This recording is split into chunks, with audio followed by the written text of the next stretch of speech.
नमस्कार, आप देख रहे हैं जनता टीवी बिहार। मैं हूं संतोष राज पांडे।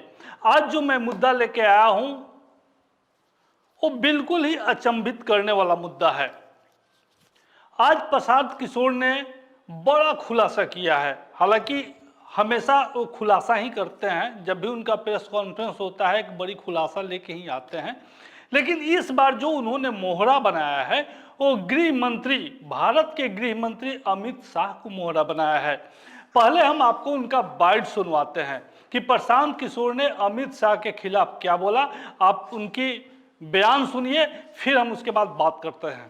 भारतीय जनता पार्टी की एक छवि बनी है कि चुनाव कोई भी जीते सरकार यही लोग बनाएंगे। अब बिहार में इन्होंने एक नया प्रयोग, नया अभियान शुरू किया है। बिहार में 3 वर्षों तक जन सुराज को वोट कटवा पार्टी बताने वाले भारतीय जनता पार्टी ये कहने वाले कि इनकी कोई वजूद नहीं है, इनकी हालत देखिए। चुनाव की प्रक्रिया शुरू हुई है और सबसे ज्यादा अगर डर किसी को लग रहा है तो वो एनडीए के, भाजपा के लोगों को लग रहा है। दानापुर में महागठबंधन की ओर से एक सज्जन जो चुनाव लड़ते हैं, उनकी छवि एक बड़े बाहुबली अपराधी प्रवृत्ति के नेता के तौर पर है, जो अभी जेल में है। और फिर भी वहां भाजपा जब लड़ती है तो इनके पास बताने के लिए कुछ नहीं है, सिर्फ ये डराते हैं कि भाई हमको वोट दे दो, नहीं तो जो सज्जन राजद से जीतते हैं वो आ जाएंगे, आपका जीना हराम कर देंगे। मैं आपको उसका चित्र जारी कर रहा हूं।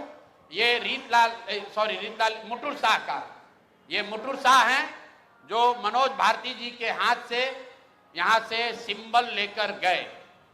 और ये साहब सिंबल लेकर तो गए, लेकिन वहां पर निर्वाचन के ऑफिस तक नहीं पहुंच सके। ये कहां गए? पूरे दिन तक मीडिया में अफवाह चलता रहा और भाजपा वाले ये बताते रहे कि रीतलाल यादव ने, उनके गुंडों ने, राजद के गुंडों ने जन सुराज के उम्मीदवार को बंधक बना लिया है। तो अब मैं आपको वो चित्र दिखा रहा हूं कि ये साहब उस दिन मुटुर शाह जी कहां थे।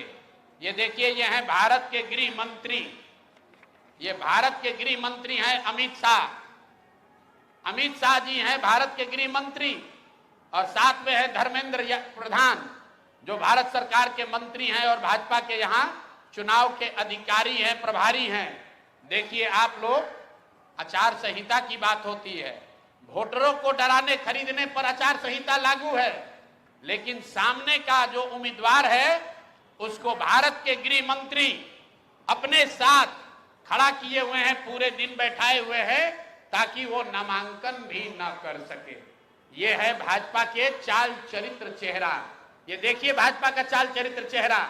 और बता रहे हैं ट्विटर पर बैठ के कि जनसुराज के उम्मीदवार भाग रहे हैं। आप बताइए, कोई साधारण व्यवसायी जो राजनीति करता है उसको भारत के गृह मंत्री अगर बुलाकर अपने साथ बैठा ले तो उसके पास क्या विकल्प बचेगा? सुना आपने कितना बड़ा आरोप प्रशांत किशोर ने लगाया है अमित शाह पे। दरअसल प्रशांत किशोर की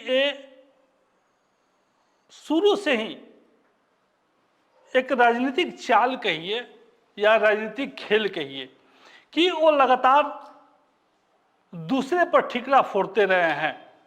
भाजपा में सम्राट चौधरी को आड़े हाथों लिया, दिलीप जायसवाल को आड़े हाथों लिया, मंगल पांडे का खुलासा किया, जदयू के ही अशोक चौधरी को भी आड़े हाथों लिया और उनके बारे में खुलासा किया, कितने संपत्ति कहां से क्या आया। उसके बाद वो चुप्पी साध लेते हैं। आप ध्यान देंगे कि जितने भी आरोप शुरू से लेकर अब तक लगाए हैं, आरोप लगाने के बाद फिर उस पर डिस्कशन बिल्कुल बंद कर देते हैं। दावा किए थे कि राघोपुर से चुनाव लड़ेंगे, अपनी उम्मीदवारी वापस कर ली, दूसरे को खड़ा करा दिया, अपनी पार्टी के उम्मीदवार को खड़ा करा दिया। पहले जो प्रशांत किशोर ने बोला है, हमारे सहयोगी संजय कुमार हमारे साथ मौजूद है, उस प्रेस कॉन्फ्रेंस में वे उनकी मौजूदगी थी। प्रशांत किशोर ने जिस तरीके से अमित शाह पे आरोप लगाया है तो उसके बारे में आप क्या समझते हैं, क्या आपकी प्रतिक्रिया है, पहले बताएं। और बिल्कुल देखिए, प्रशांत किशोर जिस तरीके से आरोप लगा रहे हैं, आरोप प्रत्यारोप जो है वो इनकी कोई नई बात नहीं है। लगातार जो है आरोप इनके द्वारा लगाया गया है भाजपा, यहाँ तक कि जदयू के भी नेता पे। तो इस तरीके से करके लगातार जो है आरोप इन्होंने लगाया है। लेकिन सवाल उठता है कि आखिरकार जो आरोप लगाए उसके बाद फिर इन्होंने अपना पत्ता खींच लिया, यानी बैक हो गए। तो इनको जिस तरीके से आरोप इन्होंने लगाया था उसके बाद इनको चाहिए था कि उस पर और कड़ी प्रतिक्रिया देते हुए या फिर उसके आगे कार्रवाई किया जाए, लेकिन कोई कार्रवाई नहीं हुई। यहाँ तक कि यह भी बताया गया कि भाई हम जिस तरीके जो आरोप हमने लगाया है उसका आप लेटर भेजा भी गया है, लेकिन उसका कोई रिजल्ट नहीं आया अब तक। तो ये कहीं ना कहीं अब बीजेपी के लोगों के द्वारा जो कहा जा रहा है कि इनका कार्य ही है कि सिर्फ आरोप जो है लगाया जाए ताकि इस चुनाव में अपनी जो है जीत हासिल कर सके, या फिर अपने जो यहाँ से उम्मीदवार खड़ा करते हैं वहाँ हमारे उम्मीदवार को किसी तरह कोई दिक्कत उन्होंने नहीं तो सीधे तौर पे कहा है कि उनके जो प्रत्याशी को मौजा होटल में गृह मंत्री ने डिटेन कर लिया। बड़ी सफाई से उन्होंने कहा कि अगर गृह मंत्री चाहे तो किसी को बैठा सकता है, कोई उसमें हस्तक्षेप नहीं कर सकता है। मौजा होटल में उस दिन आप भी थे, हम लोग भी थे, जिस दिन अमित शाह पहुंचे थे। तो उनकी जो बातें हैं, कोई साक्ष्य भी प्रेस कॉन्फ्रेंस में इसका दिए कि अमित शाह ने जो है उनके प्रत्याशी को डिटेन कर लिया। और बिल्कुल प्रेस कॉन्फ्रेंस में सीधे तौर पर उन्हें एक तस्वीर भी दिखाई कि जो प्रत्याशी हमारे थे वो प्रत्याशी को उन्होंने बुलाया और काफ़ी घंटों नहीं बल्कि उसे वहीं पे कैद कर लिया, और उसके बाद जो है इस वजह से नामांकन नहीं कर पाए, क्योंकि ये नहीं चाहते थे कि हमारे जो प्रत्याशी हैं उनको कोई दिक्कत हो और ताकि ये नामांकन नहीं कर सके, जिसके वजह से हमारी जीत वहाँ सुनिश्चित हो सके। लेकिन सवाल ये है कि आखिरकार जो आरोप लगा रहे हैं, जो तस्वीर उन्होंने दिखाया है, यहाँ तक कि कई बाहुबलियों को भी लेकर के उन्होंने सवाल किया है, तो ये मसला अब थोड़ा बड़ा होता जा रहा है। हालांकि ये जनता डिसाइड कर लेगी 14 तारीख को कि किसको कहाँ जिताना है, कहाँ हराना है। लेकिन इतना तय है कि अभी जो स्थितियां बनी हुई है, सीधे तौर पर प्रशांत किशोर बीजेपी पे ही आरोप जो है मढ़ रहे हैं कि सब इनकी वजह, इन्हीं के लोग जो है गलती कर रहे हैं। तो अब ये अगर वो इस बार कहे हैं कि हम खुद जाएंगे अब चुनाव आयोग जा करके हम शिकायत करेंगे, तो चुनाव आयोग देखते हैं किस तरीके से इसको देखते हैं, संज्ञान लेता है। वो आगे आने वाला समय बताएगा। लेकिन लगातार जो है आरोप का दौर प्रशांत किशोर की ओर से पीसी के माध्यम से या फिर ट्वीट के माध्यम से लगातार किया जा रहा है। अब वो चुनाव आयोग जब जाते हैं या पत्र जो देते हैं उस पर पता चल पाएगा कि क्या कुछ संज्ञान। रितलाल यादव के बारे में भी कोई चर्चा की? और बिल्कुल देखिए, रितलाल यादव को लेकर के उन्होंने कहा कि बीजेपी जबकि उसको कैद किया था हमारे प्रत्याशी को, लेकिन यहाँ अफवाह यह उड़ाया गया कि रितलाल यादव के द्वारा जो है, चूंकि वहाँ आरजेडी से प्रत्याशी है, उनके द्वारा ये किडनैप किया गया है या उनको हटा दिया गया है, और सीधे तौर पर यह आरोप बीजेपी की ओर से यह लगाया गया। उसके बाद पोस्ट पर भी इन्होंने लिखा, बीजेपी ने लिखा कि भाई ऐसा है कि अब ये इनकी प्रत्याशी जो है जनसुराज के वो खुद ब खुद बैक हो रहे हैं।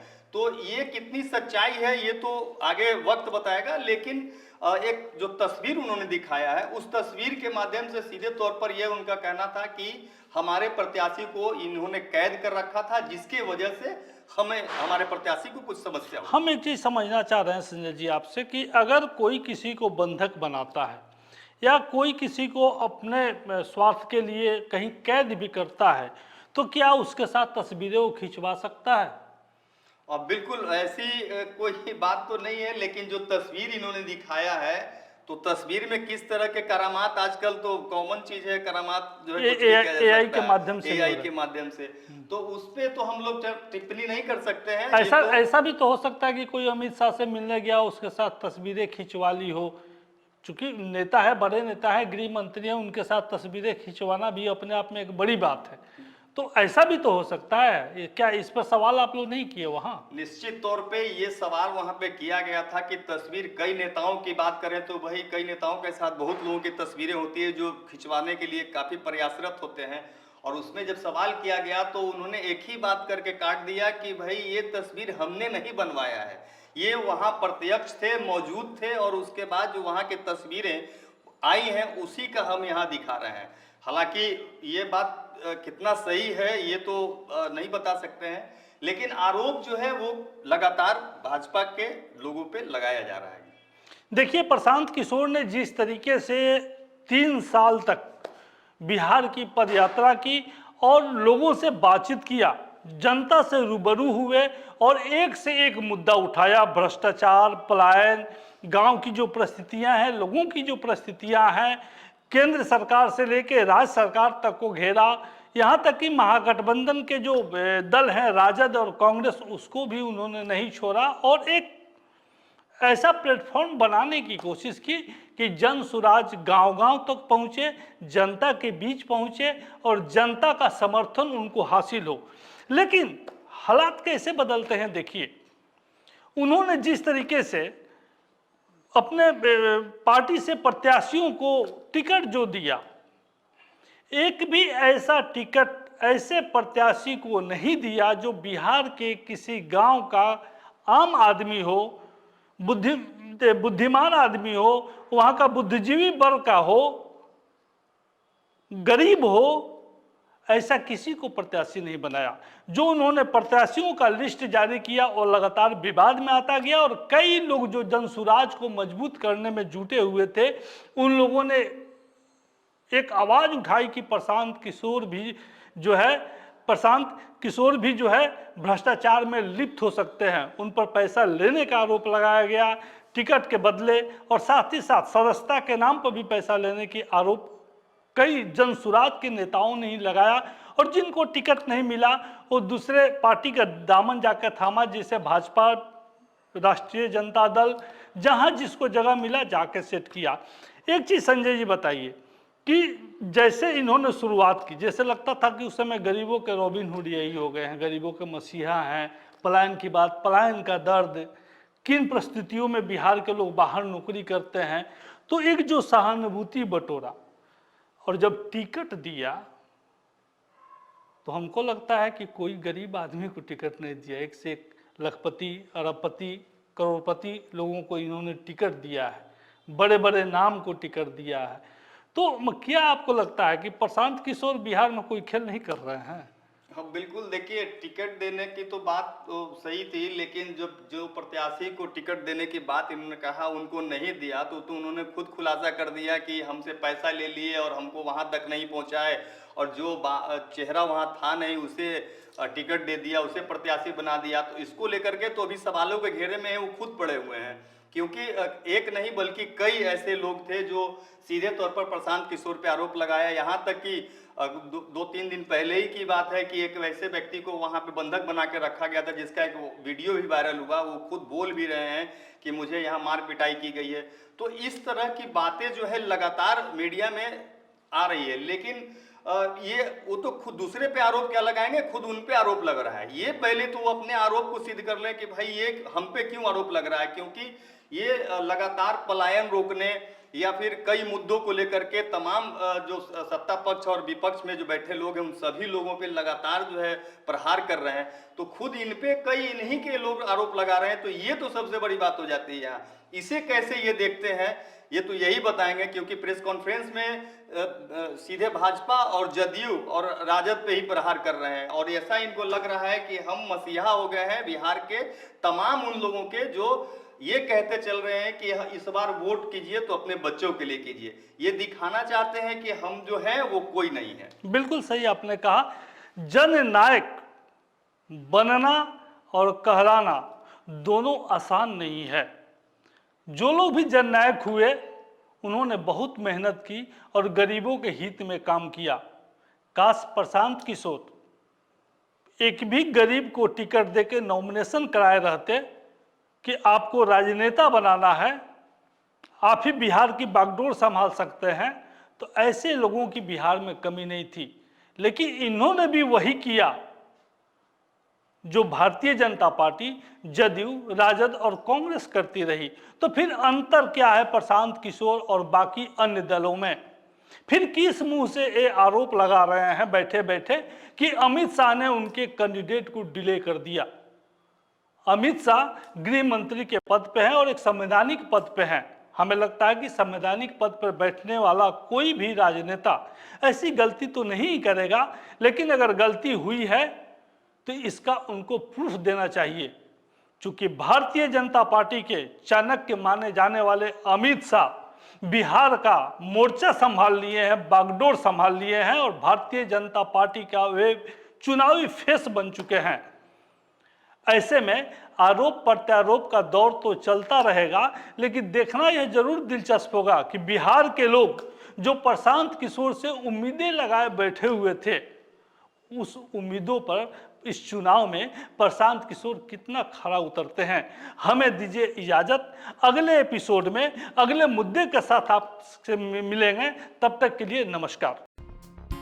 बिहार शरीफ की नई पहचान Srijan Heights by Sai Bodhit private limited, एक premium lifestyle, swimming pool, modern gym, club house, kids play area और टेंपल प्रीमिसेस के साथ वास्तु अनुसार डिजाइन, 24/7 सिक्योरिटी, सीसीटीवी सर्विलांस और 100% पावर बैकअप। दिवाली स्पेशल धमाका ऑफर, 3 BHK प्रीमियम फ्लैट्स सिर्फ 4100 रुपए पर square feet. RERA approved project, बस चोरा बगीचा से 2 मिनट की दूरी पर। बुकिंग्स ओपन नाउ, कॉल करें 18005728 177 या 9031605004।